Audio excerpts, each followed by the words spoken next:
you don't know where to start. You don't know what to buy. You don't know what ingredients to have on hand. What do you do? Where do you start? This video will show you everything that you're gonna need to water bath can. We're not talking pressure canning, we're talking water bath canning. So we're talking your jams, your jellies, your pickles, tomatoes, pie filling. Ooh, that's a good one. I'm gonna show you the basics of what I use, what ingredients I have on hand, and some handy dandy little tools that you may not have seen before. So let's go. The first thing you will need is a pot with a lid. Now this pot is a water bath canning pot, and inside of it, it has this basket. Now your jars will sit in this basket and it will keep it off of the bottom of the pot. So whenever you drop this basket down in, your jars will not be directly on the bottom. So that piece is important, but I will say this, you do not need to have this pot to be able to water bath can. You can use a pressure canner. Just do not tighten the lid down, just sit the lid on top of it. And when I first learned how, my grandmother just used a big stock pot, and guys, we placed a towel in the bottom of the pot. That's how I learned how. There are all different kinds of methods you can use, but we're sticking with this one because this is what is mostly and widely available in the stores, especially at places that are familiar with everybody, such as Amazon and Walmart.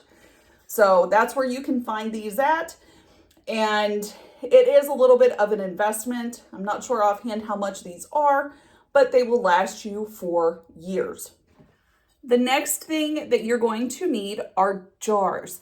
Now you can buy your jars in a case or 12 pack at places again like Walmart, Target, Amazon, but they're going to come that way with the lids and the rings already attached. Now, every time you use a cleaned out jar, you need to have new lids. That doesn't mean you have to go out and buy another case of jars just to get the lids. They sell them in packets like this. They sell the wide mouth and the regular mouth, depending on what you have and what you prefer to use. So all you have to do then is just go get a box of lids that are the same size as your jars. So for us, we do a lot of quart jars for water bath canning, doing tomato juice, tomato sauce. We will do fruits, things like that. So that's what we use our quarts for. Now our pints, a little bit different. We do a lot of pickles in our pints. So we will do pickled green beans. They're called dilly beans. We'll do relish, we'll do salsa, we'll do coleslaw, we'll do whatever. But that's what we use our pint-sized jars for. You're also going to need to get yourself a good book. Ball has a lot of basic books, and I recommend that right out of the gate. If you are just learning, get yourself a Ball book.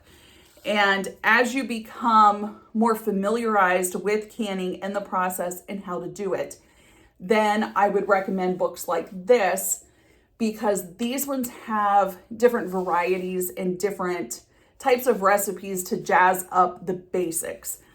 Now, you may laugh at me, you may think this is funny and odd, but I also found this book when I was first starting, and it is amazing. It has everything in it that you could even imagine. And this was a good find. I found it at Goodwill. But something like this would be a good resource to have on hand too. Now, if you are looking at internet recipes, go to websites like the Ball website. Go to places like some of the colleges will have safe canning methods and preservations, and they will have recipes under there too. Do that before you go and do anything off-label or what they call rebel canning, which I don't do here at the house, but I know a lot of people do. And that's fine. Your kitchen, your rules. My kitchen, my rules. So, but that's how we fly here. But you do need good resources to have. And you know, if the internet ever does fail us for any reason, at least you would have a hard copy with your times, your temps, everything in it. One ingredient you are going to want to have on hand whenever you are beginning this process is sugar. So whenever you start canning your condiments, like your ketchups and your barbecue sauce and your mustard and things like that, you're going to use a heck of a lot of sugar. Now, I do can all of our condiments, so I do make what I just said. I make our own mustard, our own ketchup, our own barbecue sauce. I also make our own relishes, pickles, jams, jellies, all of that. So it is not uncommon for myself to use between 50 to 75 pounds of sugar over the course of a canning season or a summer season. If you think you are going to do that amount of canning during a season, I recommend that you get your sugar in bulk at places like Sam's Club, Costco, big bulk stores, because you can get it a lot cheaper in a larger quantity than individual 4 to 5 pound bags. The next thing you will need is vinegar. So same concept. Get it in the bigger jugs because it is cheaper at the bulk stores, Sam's Club, Costco. You get 2 big ones in a box, and you're going to need white vinegar and apple cider as well. And you're going to use these quite frequently, especially if you are pickling. So keep that in mind. Lemon juice is also a necessity. And the reason for that is some recipes you need to have the right acidic level in them, and lemon juice will do that for you. Now, if your recipe says lemon juice, always use bottled. Do not use fresh lemons because it is not guaranteed to have the correct acidity level in it. So always use bottled. If you are looking to make jam, jelly, that sort of thing, you're going to need this. And if you've been to the store lately, you're going to vomit whenever you go to pay for this because it is outrageous. So my store, they are $4.49 a box for this. So I have found on Amazon where you can get 2-pound bags of that a whole heck of a lot cheaper than what you can buy an individual box for. So pick your poison, whichever you choose. If you're doing jams and jellies, more than likely jelly, you're going to need shore gel. And it is just a fruit pectin, and yeah, I use it. And there is recipes inside on the labels. There's like a packet in here that will have recipes in it. And you guys, you can take fruit juices that you buy at the store. Like you can get apple juice, cranberry juice, put it on your stove, add some of this, follow the directions, and you can make jelly out of it. So who knew, right? So, but try this. If you find it cheaper than $4.49 a box, let me know where you're finding that. Something else you're going to need is canning and pickling salt. This is different than table salt. This does not contain the iodine in it. And if you use table salt, your products are probably going to turn a funky color. So use this. Kosher salt is fine.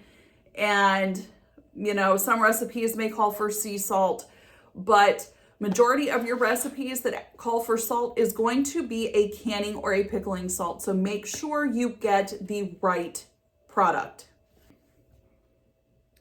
Now, a lot of recipes will call for spices. So I'm going to show you what I have done to keep everything just a little bit more organized for whenever it's time for me to can. That way I can find everything right at my fingertips. Several years ago, I purchased a smaller sized tote. And in this tote, I keep things like measuring cups, measuring spoons, a tamper for whenever we're doing sauerkraut. Everything I use is metal. So you're going to see a metal ladle. And guys, if you can find one that has a hook that hooks over the edge of the pot, these are like the coolest thing ever. And then I keep all of my spices in here. So a lot of times you will need mustard seeds, you will need cilantro, you will need like a fresh fruit preserver, Or if you're doing pickles, you may need pickle crisp. Cinnamon sticks, allspice berries. There's more allspice. Mustard seeds.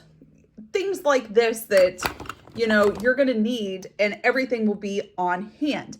Now, if you are the type that does not like to make, you know, and get all of the individual ingredients to make a spice bag, which uses a cheesecloth, by the way, they sell what is called a mixed pickling spice, and it has everything in it. And it will tell you on the back,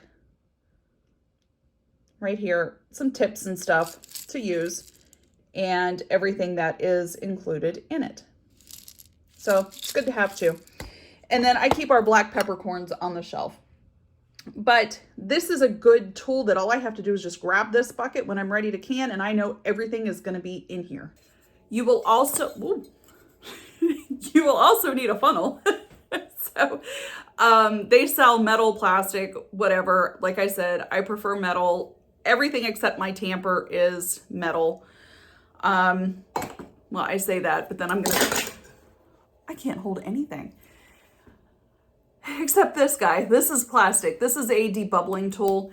And the reason I believe that they sell these in a plastic form is if you have your hot jars, your hot contents going into the jar, and you debubble with, say, a knife, it could crack the jar. I don't know. But plastic debubbling tool, these are great to have. Again, they sell these at Walmart. Now, have you seen this guy yet? It has pockets for you to put your hands in, just like this. And then with the hot jars, you can just pick them up like that and you don't burn your hands. Like, how cool is this? You will also need a larger size stock pot.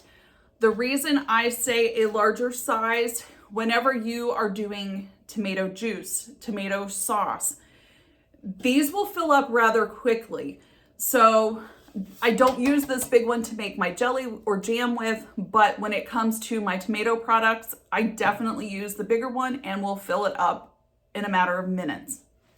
If you find one of these guys, you're going to want to get it because you pick up your jars like this. That way you don't have to handle them whenever they are piping boiling hot. And you can just pick them straight up and move them over to where you are letting them cool. So a jar grabber is kind of like a necessity that you need to take your jars in and out of the pot. Thank you so much for joining me today, and I appreciate the fact that you took the time to watch this video. Join us again next time, and maybe I will go over pressure canning and what is involved with that. So let me know down in the comments below if you would like to see a pressure canning video and what you would need to pressure can. But guys, it's really easy and it's really simple. So all you have to do is just jump in and do it. So thanks for watching. Take care and God bless. We'll see you next time. Bye.